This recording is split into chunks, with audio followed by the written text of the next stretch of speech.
से कहते हैं। राजीव, मेरा आपसे सवाल यही है कि अगर 2024 लोकसभा चुनाव में इंडिया अलायंस को, एनडीए को मात देनी है तो दो राज्य हैं जहां पे बहुत ज्यादा फोकस है और गेम पूरा पलटना है, वो है यूपी और बिहार। 80 सीटें यूपी की, 40 सीटें बिहार की।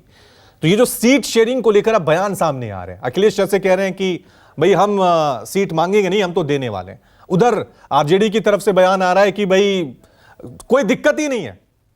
तो ये जो सीट शेयरिंग के फॉर्मूले को लेकर बयान सामने आ रहे हैं, क्या आपको लग रहा है कि इन दो राज्यों में इंडिया अलायंस एनडीए को जोरदार टक्कर देता हुआ नजर आएगा? और ये इतना आसान है जितने आसान ये बयान सामने आ रहे हैं सीट शेयरिंग को लेकर?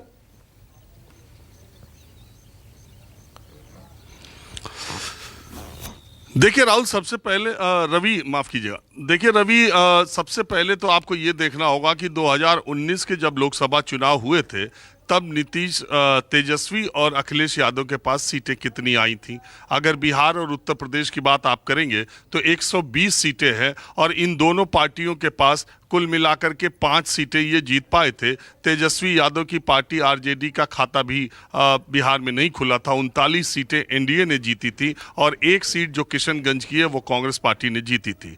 तो ऐसी स्थिति में जब आप सीटिंग गेटिंग पर के फार्मूले पर सीटों का बंटवारा करते हैं और जो कांग्रेस की स्थिति है, एक उसे मिली थी बिहार में और 2 मिली थी, एक ही उसे मिली थी आपके यूपी में, रायबरेली से कांग्रेस अध्यक्ष सोनिया गांधी। एक एक सीट कांग्रेस को मिली थी, तेजस्वी के पास एक भी नहीं थी। अखिलेश यादव के पास 5 थी 19 में, जो 23 आते आते उसमें से 2 गंवा चुके हैं। अब उनके पास 3 लोकसभा सीटें हैं। तो इस हिसाब से दिक्कत तब होती है जब आपके सिटिंग सांसद होते हैं और आपको सीट सेक्रीफाइस करनी होती है। अब आपके पास पूरा मैदान ही खाली है, जो जहां से चाहे वो लड़ ले।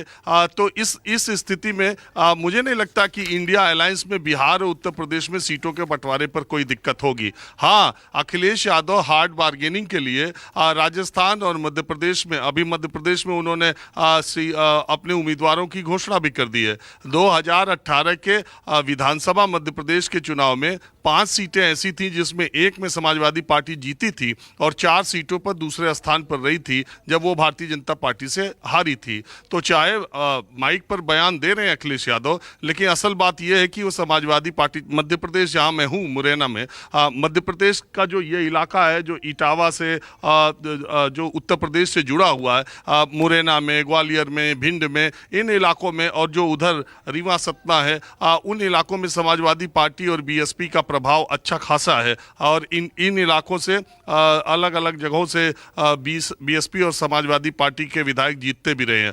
तो ये एक प्रेशर बनाने के लिए अखिलेश यादव मध्य प्रदेश में उम्मीदवारों की घोषणा करते जा रहे हैं ताकि उत्तर प्रदेश में सीटों के बंटवारे पर वो ज़्यादा से ज़्यादा सीटें ले सकें।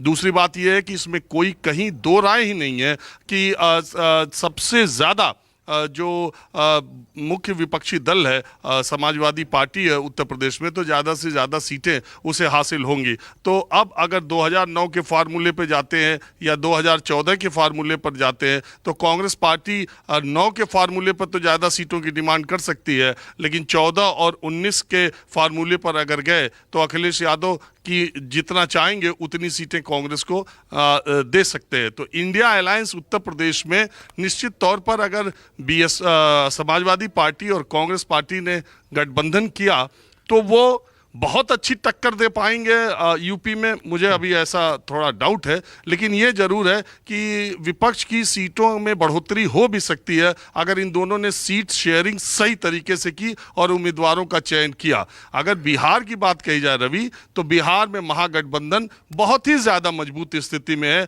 और भारतीय जनता पार्टी के साथ जो छोटी पार्टियां उसके साथ गठबंधन कर रही हैं वो बराबर की टक्कर या 20 ही पड़ेगा महागठबंधन तेजस्वी, जेडीयू और कांग्रेस का। और वहाँ भी इसलिए दिक्कत नहीं है, जैसा मैंने बताया, अगर देखिए उमर अब्दुल्ला ने जो बात कही थी कि जो सीटें